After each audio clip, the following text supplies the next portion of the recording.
जैसे कि हमको पता है कि सेकेंड ग्रेड का एग्ज़ाम आने वाला है, उसकी तक होने वाला है, तो उसकी प्रिपरेशन के लिए आपको सबसे पहले उसका सलेबस पता होना चाहिए और पता होना चाहिए ये कौन कंडक्ट कैसे होता है, इसका क्या पैटर्न रहेगा, वो सब। इसलिए अपन सबसे पहले आज सिलेबस को देखेंगे। सबसे पहले कंडक्ट कौन करवाता है सेकेंड ग्रेड का एग्ज़ाम, तो वो करवाते हैं RPSC, Rajasthan public service commission, Ajmer. अब अपन इसका देखेंगे syllabus. Let's start with the syllabus. सबसे अपन पहले देखते हैं कि इसमें सेकेंडरी और सीनियर सेकेंडरी स्टैंडर्ड पे क्या क्या टॉपिक आएंगे। सेकेंड ग्रेड साइंस में और पेपर सेकेंड जिसे अपन बोलते हैं। सबसे पहले देखते हैं अपन सेल और मॉलिक्यूलर बायोलॉजी। सेल अपन को पता है, उसके बारे में बेसिक नॉलेज होनी चाहिए अपन को, जैसे कि स्ट्रक्चर, फंक्शन, सेल के अंदर organelles, nucleic acid, DNA, RNA, central dogma, structure and function of protein, carbohydrates और लिपिड्स। ये सब किस में है? फर्स्ट टॉपिक सेल और मॉलिक्यूलर बायोलॉजी। सेकंड टॉपिक है जेनेटिक्स। जेनेटिक्स में Mendelian work and Mendelism, blood group, RH factor, genetic disorder. फिर है टेक्सोनॉमी, 5 किंगडम सिस्टम, क्लासिफिकेशन, ठीक है, 5 क्लासिफिकेशंस जो है। उसके बाद इकोलॉजी एंड इन्वायरमेंटल बायोलॉजी। फिर है बायोटेक्नोलॉजी, फिर है माइक्रोबायोलॉजी, फिर water relation, photosynthetic and respiration. फिर है एंजाइम, एंजाइम का स्ट्रक्चर, क्लासिफिकेशन, मैकेनिज्म। फिर प्लांट ग्रोथ और डेवलपमेंट। इसमें ये इम्पॉर्टेंट टॉपिक है इसका डी डिफ्रेंशिएशन और रीडिफ्रेंशिएशन। इस पे पूछा जाता है क्वेश्चन। हार्मोन्स अपन बोल सकते हैं, जैसे कि auxin, gibberellin, cytokinesin, kinase. Animal development biology, जिसमें कि गैमेटोजेनेसिस, फर्टिलाइजेशन, क्लीवेज, कैस्ट्रेशन और फिर एवोल्यूशन। एवोल्यूशन में थ्योरीज इम्पॉर्टेंट होती है। लेमार्किज्म इम्पॉर्टेंट है। सबसे स्टार्टिंग में Lamarckism, Darwinism, natural selection, adaptation, neo Darwinism, neo Lamarckism, concept of species and then human anatomy and physiology, structure and function of human tissue, digestive system, excretory system, respiratory system, जितने भी system है अपने body में सारे system, okay.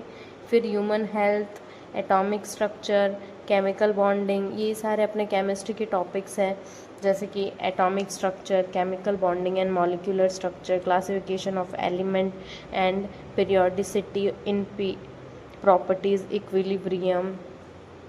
Then अपन देखते हैं law of motion, work, energy, power, rotational motion, friction, gravitation, properties of matter, fluid dynamics, electricity and magnetism, ray optics भी इम्पॉर्टेंट है।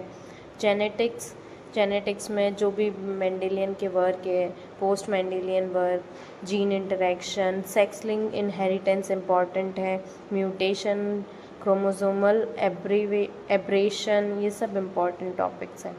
Animal taxonomy, representative animals, taxonomy of angiosperms, ecology and environmental biology, ये भी important है। इसमें ला Nino और El Nino ये ज़्यादा पूछे जाते हैं। बायोटेक्नोलॉजी, फिर crypto games, seed plants, plant anatomy और रिप्रोडक्शन इन प्लांट्स। आगे अपन देखते हैं C3-C4 साइकिल बहुत इम्पॉर्टेंट है। और रेस्पिरेशन में ऑक्सीडेटिव फॉस्फोराइलेशन इम्पॉर्टेंट है। Plant growth and development, animal developmental biology, human physiology. Human physiology में blood clotting recently popularized topic है। Economic zoology, coordination, compound, IUPAC names पूछे जाते हैं। नॉमेनक्लेचर, मॉलिक्यूलर स्ट्रक्चर, जिसमें क्रिस्टल फील्ड थ्योरी इम्पॉर्टेंट है, valence bond theory important है, orbital theory है। States of matter, gaseous state, ये टॉपिक है केमिस्ट्री के। Zero group elements, S and P block element, D block element, F block element, metal and metallurgy, non-metals and their compounds, kinetic, chemical kinetics, solution, electrochemistry, surface chemistry, reaction mechanism, spectrotechniques, bioinorganic chemistry, biomolecules में से question आ सकते हैं, polymers, chemistry in everyday life, mechanics और classical electrodynamics, wave optics भी important है, thermal statistical physics, law of thermodynamics पूछे जाते हैं, कार्नोट इंजन बहुत इम्पॉर्टेंट है, क्वांटम मैकेनिज्म, मॉडर्न फिजिक्स और टीचिंग मेथड्स, फिर सारी टीचिंग मेथड्स पूछे जाते हैं। ओके।